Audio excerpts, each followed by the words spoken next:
thousands of people walk through those doors every weekend, and sometimes I'll actually come out in the lobby and just watch people as they come in, and I start thinking to myself, I wonder how many of these people are actually going to be in heaven with me.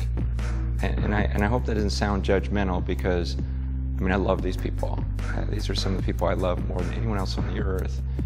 But the thought does go through my mind, because I don't want to play a game here. I want this to be the real thing. And I think we'd all agree that just because a person goes to church, it doesn't mean they're going to heaven. And just because a person calls himself a Christian, it doesn't mean necessarily that they're really a follower of Jesus Christ. I mean, think about in your own church, what percentage would you think of the people that attend there are actually going to be in heaven?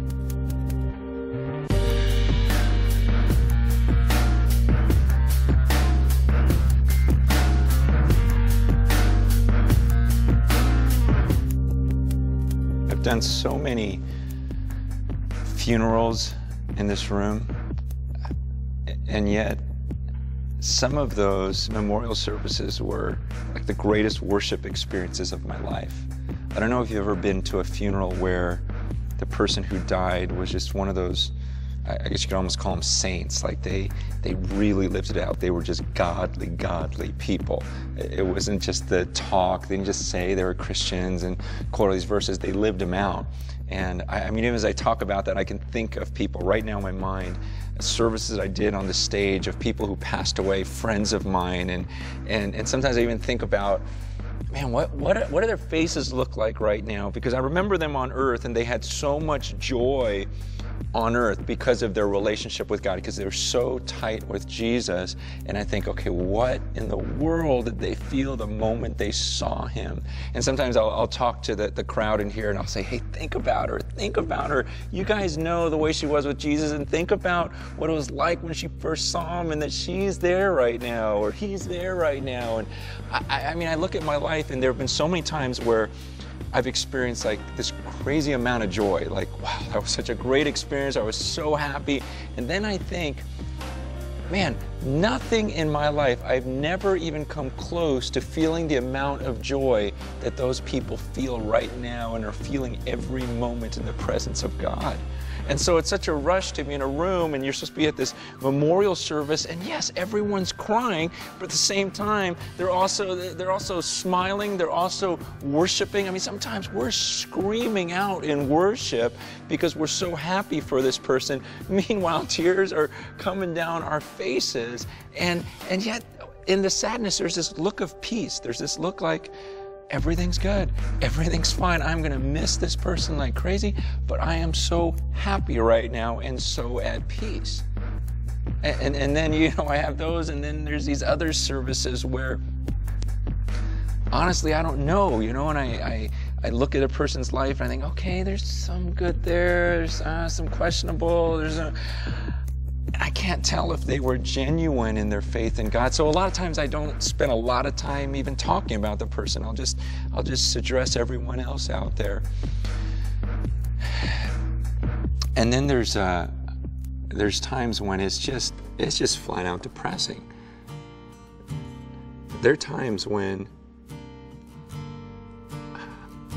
I literally am sick to my stomach before a funeral, because there's no hope. Like, there's nothing in that person's life to show me that they were truly followers of Jesus Christ. I mean, they'd be so accurately described, like in the Bible where it talks about the hardened path, or the rocky soil, or the thorny soil, like it. But definitely, you don't see the fruit, you don't see the result of someone who really loves Jesus Christ. And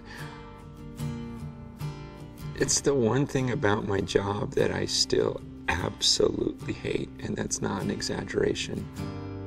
I can't stand walking up that aisle, coming up on this platform, giving a service, and meanwhile, in my heart, I'm thinking, there's absolutely no hope. And people will try to say things, but we all leave there, and it's not just me. Let's be honest, we've all left some of those services thinking, this is eternity. And I think for us as believers, those are the most depressing and sorrowful moments of our lives. When someone we know passes away and there really wasn't much hope, much to hold on to.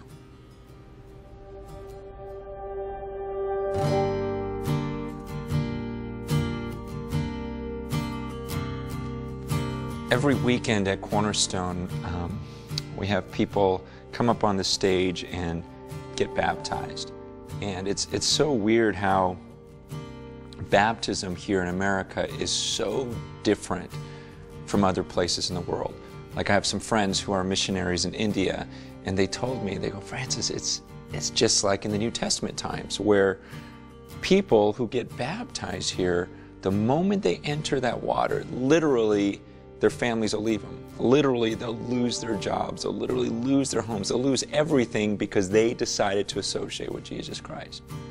In fact, one of my pastors, Matt, just came back from Iraq, and he was talking about how, he was talking about the believers there, and he made this statement. He says, what we call sanctification, they call prerequisite. In other words, out here, typically someone will say, okay, I'll become a Christian, and then later on in life, if they decide to give up some of their sin or give up another area in their life, we go, oh, look, you know, they're growing in their walk with the Lord. And he says, well, out there, it's not like that. Out there, you make a decision. You decide, okay, I'm going to follow Jesus. That means I'm willing to give everything up right now. And by entering the baptismal waters, I'm saying I'm willing to lose everything, to lose it all. I give up my life. I literally die to myself to follow this Jesus because he is so worth it to me. And it's just like Jesus. When he taught the people, he wouldn't say, well, you know, just believe in me, and then later on we'll decide what you want to give up, what you don't want to. No, he tells ahead of time. He goes, listen, are you sure you want to follow me? Are you sure you want to follow me? Count the cost. Because he says in Luke 14, verse 33, he says, if anyone is not willing to give up everything he has, he cannot be my disciple.